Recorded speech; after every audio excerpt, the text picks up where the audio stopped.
नमस्कार दोस्तों, एक बार फिर से आप सभी का हार्दिक स्वागत और हार्दिक अभिनंदन है।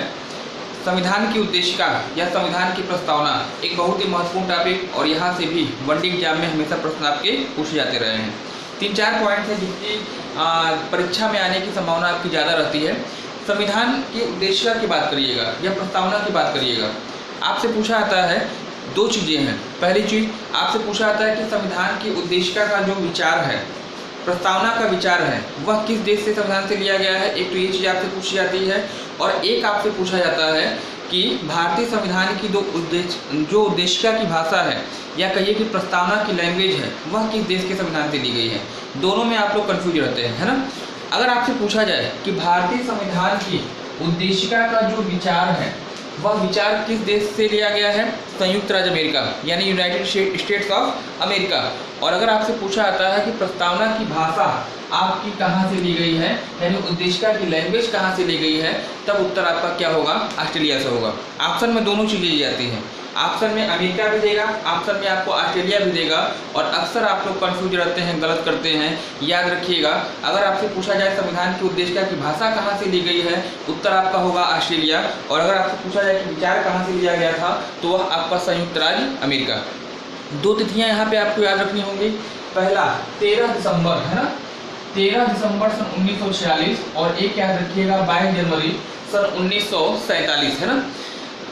संविधान सभा का जो गठन हुआ था, जो संविधान सभा की पहली बैठक हुई थी 9 दिसंबर सन 1946 को, और इस बैठक में अस्थायी अध्यक्ष के रूप में डॉक्टर सच्चिदानंद सिन्हा को रखा गया था, है ना, अस्थायी अध्यक्ष थे।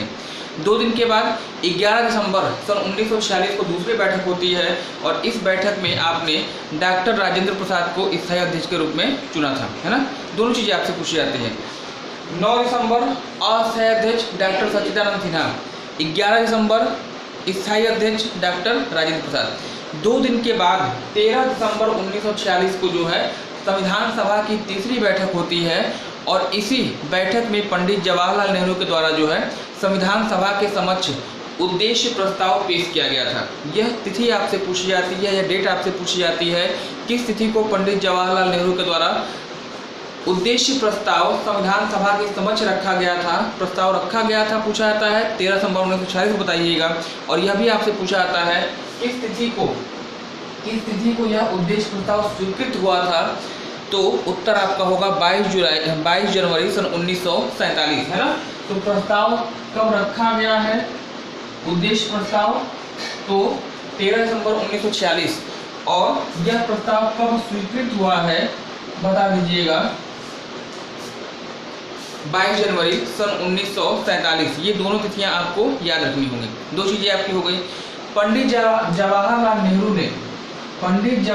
नेहरू ने जो है संविधान की प्रस्तावना को या संविधान की उद्देशिका को जो है वह भारतीय संविधान की आत्मा की संज्ञा दी है। एग्जाम में हमेशा प्रश्न पूछा जाता है, भारतीय संविधान की आत्मा किसके द्वारा कहा गया है प्रस्तावना को, पंडित जवाहरलाल नेहरू, या पंडित जवाहरलाल नेहरू के द्वारा किस भाग को संविधान की आत्मा कहा जाता है, बता दीजिएगा, संविधान की उद्देशिका या संविधान की प्रस्तावना, है ना। संविधान की आत्मा, दो चीज़ें आपको याद रखनी होंगी, एक तो भीमराव अम्बेडकर और एक पंडित जवाहरलाल नेहरू, है ना। अगर आपसे पूछा जाए कि संविधान की आत्मा प्रस्तावना को किसने कहा है, तब तो आपका उत्तर होगा जवाहरलाल नेहरू ने। अगर आपसे पूछा जाए कि डॉक्टर भीमराव अंबेडकर ने किसे भारतीय संविधान की आत्मा कहा है, तब आप अनुच्छेद 32 बताइएगा। अनुच्छेद 32 आर्टिकल 32 वह अनुच्छेद जिसके तहत भारतीय संविधान के द्वारा या फिर भारतीय सुप्रीम कोर्ट के द्वारा जो है मौलिक अधिकारों की रक्षा की जाती है। तो दो अलग अलग नाम आपको याद रखने होंगे। जवाहरलाल नेहरू याद रखिएगा, संविधान की प्रस्तावना को इन्होंने भारत की आत्मा कहा है, संविधान की आत्मा कहा है। और B.R. अम्बेडकर की बात करिएगा तो संवैधानिक मौलिक जो अधिकार आपके आते हैं, संवैधानिक सुधार संबंधी अधिकार, अनुच्छेद 32 आपका यहाँ पे उत्तर सही होने जा रहा है ना। एकमात्र संशोधन पूछा जाता है, भारतीय संविधान में कितने बार संशोधन हुआ है, वह आपसे पूछा जाता है। याद रखिएगा केवल एक बार। और यह संशोधन आपका किस वर्ष हुआ था, 1976 में आपका होता है 42वां कॉन्स्टिट्यूशनल अमेंडमेंट, 42वां संविधान संशोधन। और इस संशोधन के द्वारा भारतीय संविधान की प्रस्तावना में जो है संशोधन किया जाता है, 3 नए शब्द आपके जोड़े जाते हैं। एक याद रखिएगा, समाजवाद, धर्मनिरपेक्ष और अखंडता। कई बार तो आपसे ये तीनों शब्द ही पूछ लिए जाते हैं, कई बार तो आपसे ये तीनों शब्द ही पूछ लिए जाते हैं। कहता है कि भारतीय संविधान में 42वें अमेंडमेंट के द्वारा कौन कौन से 3 शब्द जोड़े गए थे, तो समाजवाद, धर्मनिरपेक्ष और अखंडता, ये 3 याद रखिएगा। पूछेगा कितने बार संशोधन हुआ है, केवल एक बार बताइएगा। और पूछता है किस संविधान संशोधन के माध्यम से संविधान की प्रस्तावना में परिवर्तन किया गया था, संशोधन किया गया था, या 3 शब्द जोड़े गए थे, तो 42वां अमेंडमेंट बताइएगा। 1976 आपका यहाँ पे उत्तर होने जा रहा है ना। 42वां संविधान संशोधन बहुत ही महत्वपूर्ण संशोधन है। जितने भी संशोधन अब तक के इतिहास में हुए हैं, है ना, जितने भी संशोधन अब तक के इतिहास में आपके हुए हैं, उसमें सबसे अधिक संशोधन अगर हुए हैं तो वह इसी अमेंडमेंट में हुए थे 1976 में। और यही कारण है कि इसे आप मिनी कॉन्स्टिट्यूशन यानी भारत का छोटा संविधान, लघु संविधान भी कहते हैं। सरदार स्वर्ण सिंह समिति आप याद रखिएगा, है ना, सरदार स्वर्ण सिंह समिति के माध्यम से जो है इसमें कुछ महत्वपूर्ण संशोधन आपके किए जाते हैं। सबसे महत्वपूर्ण तो मैंने आपको पहले बता दिया है कि प्रस्तावना में आपने संशोधन किया था इस समिति के प्रस्ताव पर।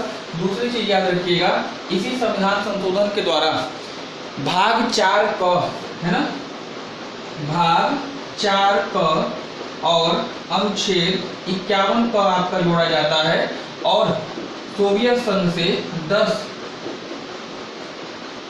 मौलिक कर्तव्य इसमें ऐड किए जाते हैं। दोनों चीज़ याद रखिएगा, भाग 4 का अनुच्छेद 51 का जोड़ा जाता है इस अमेंडमेंट के द्वारा, और 10 मूल कर्तव्यों को इसमें शामिल किया जाता है, फंडामेंटल ड्यूटीज को शामिल किया जाता है। एक चीज़ ये याद रखिएगा।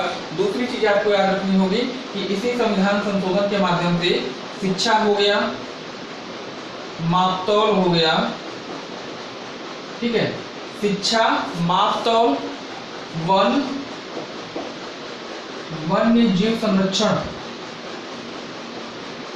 ठीक है, इनको जो है ये पहले जो है किस सूची के विषय थे, तो यह राज्य सूची के विषय थे, और इन विषयों को उठाकर इस संशोधन के माध्यम से आपने समवर्ती सूची में इसको ऐड कर दिया था, है ना। तो ये चीज़ें भी आपसे पूछी जाती हैं। और एक चीज़ यहाँ पर ध्यान रखिएगा, इसी संशोधन के माध्यम से जो है वह लोकसभा का कार्यकाल जो है 5 वर्ष से बढ़ाकर 6 वर्ष कर दिया गया था।